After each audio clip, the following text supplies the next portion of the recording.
In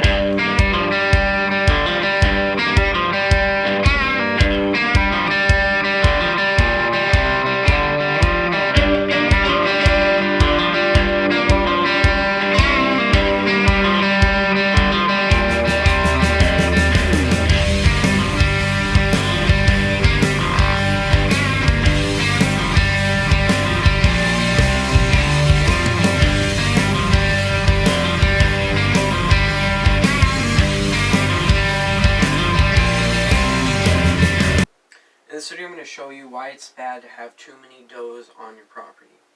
So before we jump into all of these 4 points, I'm just going to clarify that does on your property in general is not bad. Having a good sized doe herd in good sized doe family groups is not bad for your property.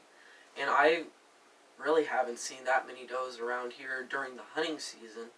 I've mostly had mature bucks and a lot of bigger bucks, and probably, I'd almost say 90 to 95% of my pictures last hunting season were bucks, and only 5% were does. So, but now, since the weather's changing and all of those other features are coming into play, I'm getting some more does back in the spring and summer, which is great. I love watching those does during the spring and summer months, and into fall a little bit too.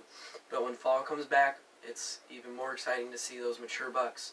And you do not want deer or you don't want mature bucks on your property during the summer months, because if they're there during your summer months, most of the time, and I've experienced this before, most of the time those bucks are not going to be on your land, maybe during the rut cruising in, but the majority of the time those bucks will not be there during hunting season.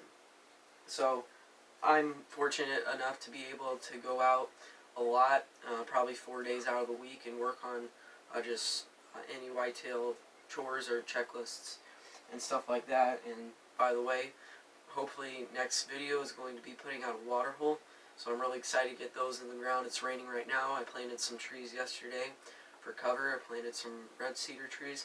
But back to the point, summer bucks are not good for your property if you want to hunt them during the fall. So if you have too many does, there's one good side to it, but it's still not that great, especially if you're trying to hunt them all season, hunt a mature buck all season. Because all of these that apply to does apply to a mature buck, because it affects mature bucks. What does do affect mature bucks and what they do. So number one, good for the rut. If you have a bunch of does on your property during November, early October, early December, then you're going to have bucks coming and cruising in, searching out those does. But if you want to have consistent buck success on your property, having those mature bucks on your property throughout the whole entire hunting season, including the rut, if you have too many does, that's one of the reasons. They'll push those bucks off during October and late December, and just only smaller bucks and pretty much immature bucks will come in during the rut. And not saying that you won't see a mature buck during the rut. If you have too many does, you most likely will, but you're not going to see him consistently throughout the year. And so that's point number one. Point number two, pushes bucks off. So if you have, there's two ways that does push off bucks. If they have a buck, if one of the does has a buck, and once that buck grows to about 2 years old, 1 to 2 years old, they push those bucks out of their herds, out of their doe family groups, because that buck needs to learn how to survive on his own, and most likely he's going to jump another 3 miles to the next neighboring property, and more. So he's going to look for a new place and start it fresh there.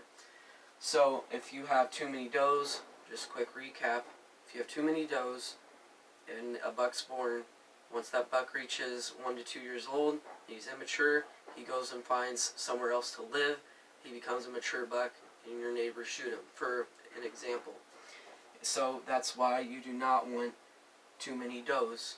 And if you have a lot of does, then that little buck's going to take up space, and then they're going to push that buck off too.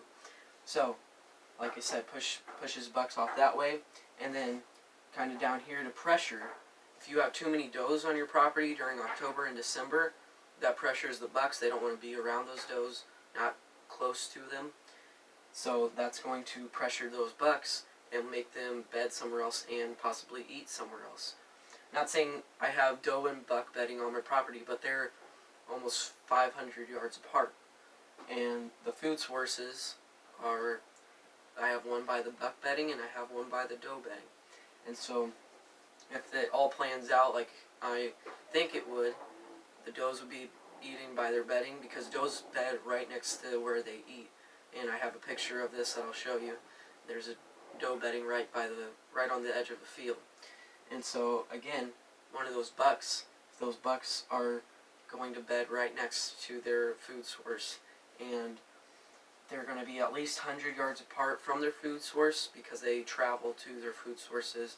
So if you have too many does taking up all that space, it's going to pressure those bucks and they're going to leave your property for the early season and the late season.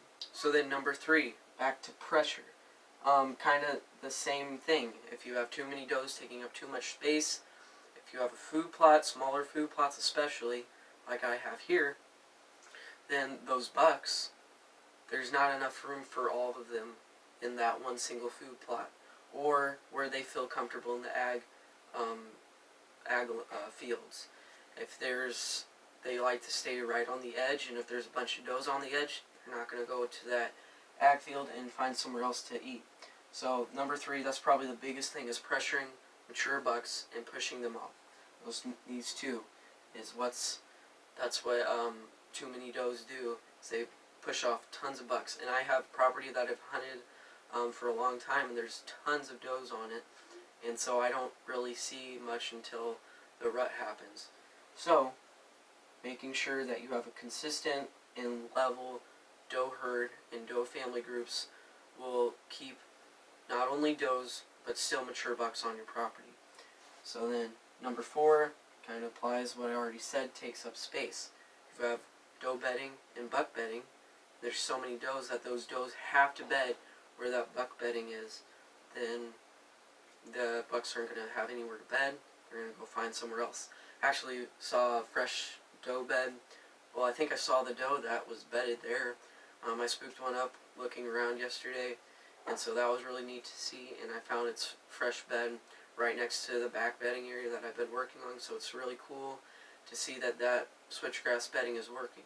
So I want to do a video on that soon too, but still, I saw 2 deer yesterday, one eating in the cornfields and one eating in the or one just cruising along, and I spooked it off, which is fine because they can take a lot more pressure than a buck can.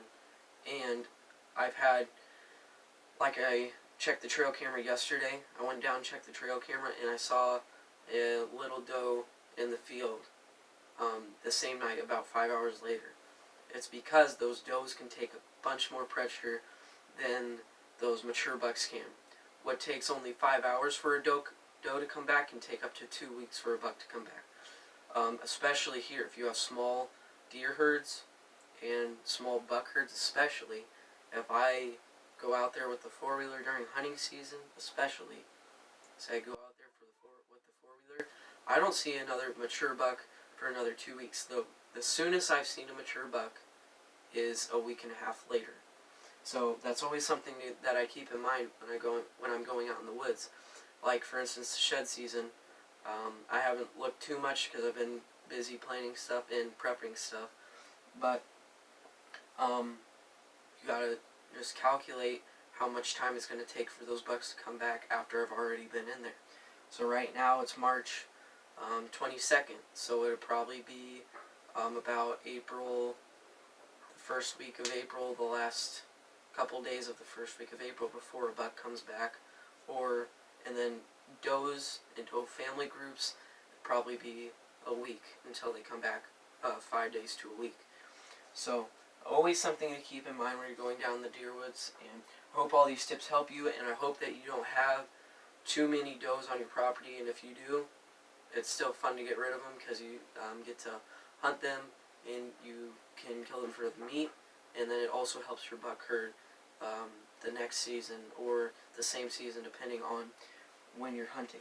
And then just a side point to that I didn't think about mentioning this, but if you have too many does and you want to take those does out, do it in the late season, because if you hunt them early season, not saying it's still fun to kill deer during the early season, and you're always really excited to get out there, but you gotta plan it just right if you want to kill a mature buck.